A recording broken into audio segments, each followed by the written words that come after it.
Praise the Lord, जय मसीह की। मैं संजय मौर्य आज आपको बताना चाहता हूं, यदि आप ये सोच रहे हैं कि आपके जीवन में कोई चमत्कार हो और आप उसके लिए प्रार्थना कर रहे हैं, तो मैं आपको बताना चाहता हूं ऐसे चमत्कार नहीं होने वाला है।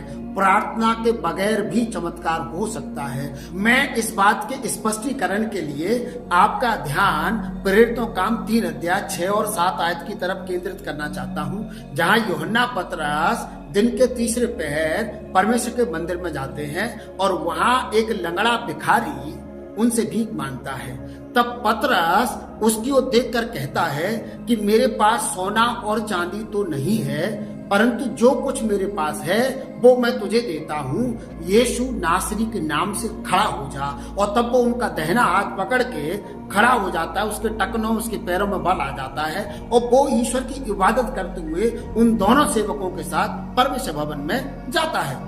इसका मतलब आप समझ गए होंगे कि यहाँ यूहन्ना पतरस ने उसकी टांग पकड़ के, उसका पैर पकड़ के उस पर लगातार तेल मल करके दुआएं नहीं करी थी। उन्होंने बहुत देर तक उसके लिए दुआएं नहीं करी थी, उसको हिला हिला के प्रार्थना नहीं करी थी, चीख के चिल्ला चिल्ला के उसके लिए प्रार्थना नहीं करी थी।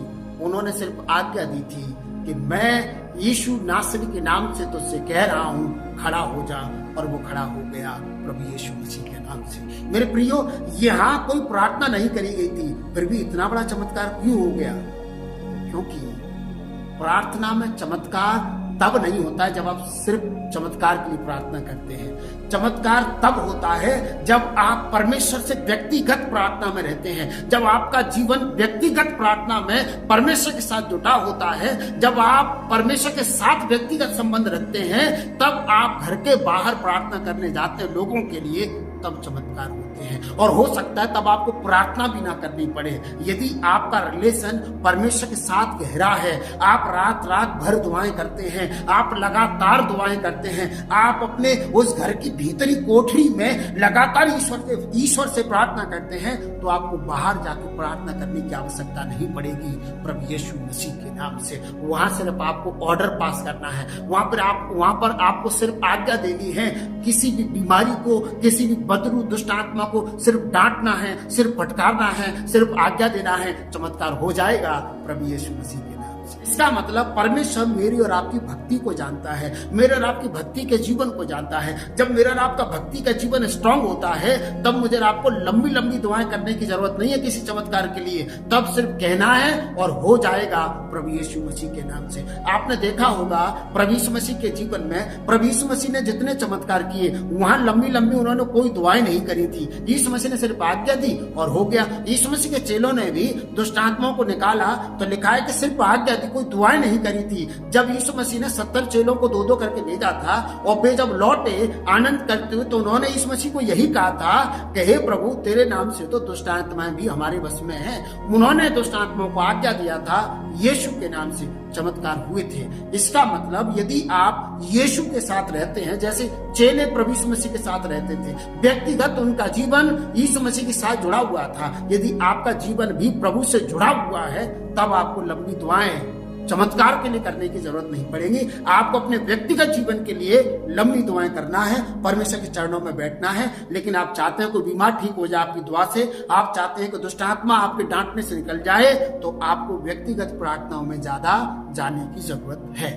और हम ये जानते हैं कि यीशु मसीह ने मत्ती की पुस्तक 14 अध्याय उसकी 19 आयत में 5 रोटी 2 मछलियों के साथ क्या किया था? यीशु मसीह ने कोई लंबी दुआ नहीं की थी। लिखा है उन्होंने स्वर्ग की ओर देखा और धन्यवाद किया और धन्यवाद करके उन रोटियों को तोड़ा, चेलों को दी और चेलों ने लोगों को। और 20 आयत में लिखा है कि बचे हुए टुकड़ों से 12 टोकरे उठाए थे। 5000 लोगों ने 5 रोटी 2 मछलियों से खाना खा लिया था। इतना बड़ा चमत्कार, ये बहुत बड़ा चमत्कार था जिसके लिए यीशु मसीह ने कोई बड़ी दुआ नहीं की थी। उन्होंने स्वर्ग की ओर अपनी निगाहें उठाई और धन्यवाद करके उस रोटी को तोड़ दिया और 5000 लोगों ने खा लिया और 12 टोकरे भी बचे। इसका मतलब जब आप व्यक्तिगत ज्यादा दुआएं करते हैं, प्रार्थना करते हैं, आपका संबंध परमेश्वर के साथ घनिष्ठ होता है, तब आपको गिड़गिड़ा करके लंबी लंबी दुआएं करने की जरूरत नहीं पड़ती है। जब आप थोड़ी सी छोटी सी आप प्रार्थना करते हैं, प्रभु से छोटी सी छोटे शब्दों में मांग लेते हैं और प्रभु मुझे आपको दे देते हैं प्रभु यीशु मसीह के नाम से। और हम सब ये जानते हैं कि प्रभु यीशु मसीह ने लूका 8 अध्याय उसका 54-55 आयत में यायर नाम की लड़की जो मुर्दा थी, मर चुकी थी, उसको जिंदा करने के लिए कोई दुआ नहीं की थी। यीशु मसीह ने उस लड़की का हाथ पकड़ा और पुकार के कहा, हे लड़की उठ, और लिखा है कि वो उसका प्राण लौट आया और वो उठ बैठी हुई। और यीशु मसीह ने कहा कि उसको खाने के लिए कुछ रोटी दो। आप समझ सकते हैं कि यीशु मसीह ने जितने चमत्कार किए थे उन चमत्कारों में कोई दुआ नहीं थी, कोई लंबी लंबी दुआ नहीं थी। क्यों नहीं थी? क्योंकि यीशु मसीह रात रात भर दुआएं करते थे। ये ऐसे ही है, आपने अपना मोबाइल चार्ज कर लिया और आप पूरा दिन उसको इस्तेमाल कर रहे हैं। ये ऐसे ही है, जब आप परमेश्वर के साथ घंटों घंटों जो दुआएं करते हैं, प्रार्थना करते हैं, और उसके बाद जब बाहर जाते हैं, आप अलौकिक शक्ति प्राप्त करके चार्ज होकर के जा रहे होते हैं। और वे लोग जो छोटी छोटी दुआएं करते हैं या लंबी लंबी दुआएं करते हैं किसी चंगाई के लिए, किसी चमत्कार के लिए, और सिर्फ उसी समय प्रार्थना करते हैं, वो पहले से चार्ज नहीं है, इसलिए कुछ हो नहीं रहा है। मैं आपसे आग्रह करना चाहता हूं, यदि आप चाहते हैं आपके जीवन में कोई चमत्कार हो, तो परमेश्वर के साथ अपना रिश्ता घनिष्ठ करिए, ज्यादा से ज्यादा दुआएं करिए, प्रार्थना, अपना व्यक्तिगत जीवन को प्रार्थना में झोंक दीजिए, बढ़ाइए। आपके जीवन में चमत्कार होगा, आपकी दुआ से चमत्कार होगा, आपकी बातों से चमत्कार होगा, आपके कामों से चमत्कार होगा, प्रभु यीशु मसीह के नाम से। 11 अध्याय 41 आयत में जब प्रभु यीशु मसीह लाजर की कब्र पे थे, जो 4 दिन का मुर्दा था, दफन था, यीशु मसीह ने अपनी आंखें उठा करके ये कहा, हे पिता, मैं तेरा धन्यवाद करता हूँ कि तूने मेरी सुन ली है। और 43 आयत में यीशु मसीह कहते हैं, हे लाजर कब्र से बाहर निकला।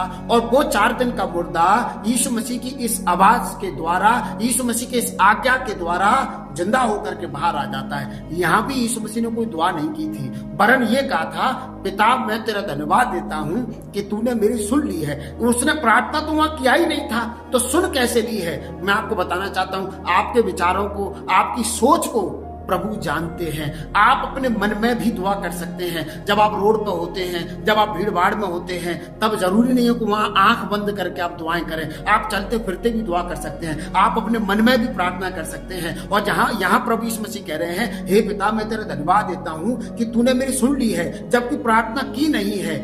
कौन सी प्रार्थना की बात कर रहे हैं? वो तो रातों रात प्रार्थना करते थे, वो तो प्रभु के साथ पूरी पूरी रात बिताते थे, और जब वो सुबह आते थे तो चमत्कार पे चमत्कार होते थे। यदि आप चाहते हैं आपके जीवन से चमत्कार हो, आप अपने जीवन को प्रार्थना में स्ट्रॉन्ग करिए, परमेश्वर के साथ प्रार्थना में बैठिए, परमेश्वर के साथ संबंध स्थापित करिए। आपके जीवन के द्वारा ये चमत्कार हो पाएंगे प्रभु यीशु मसीह के नाम से। मैं आपकी जानकारी के लिए बताना चाहता हूँ, लूका की इंजील 6 अध्याय 12 आयत में यीशु मसीह के विषय में लिखा है कि वे पूरी पूरी रात प्रार्थना करते थे। मैं पढ़ रहा हूँ, लिखा है, उन दिनों में वह पहाड़ पर प्रार्थना करने गया और परमेश्वर से प्रार्थना करने में सारी रात बिताई। प्रियो, प्रभु यीशु मसीह पूरी पूरी रात दुआएं करते थे और दिन में प्रचार करते थे, लोगों को चंगा करते थे, मुर्दों को जलाते थे। यदि आप चाहते हैं कि आपके जीवन से चमत्कार हो, आप चाहते हैं कि आपकी बातें चमत्कार हो, आप चाहते हैं कि आप जो कहें वो हो जाए, आप जो सोचें वो हो जाए, आप जो प्रार्थना करें उसका उत्तर आपको मिल जाए, तो आपको प्रार्थना करने की जरूरत है। आपके प्रचार में ताकत होगी, अलौकिक शक्ति होगी, आपके शब्दों में अलौकिक शक्ति होगी। आप जो सुसमाचार करेंगे उससे जिंदगियां बचेंगी, बचाई जाएंगी।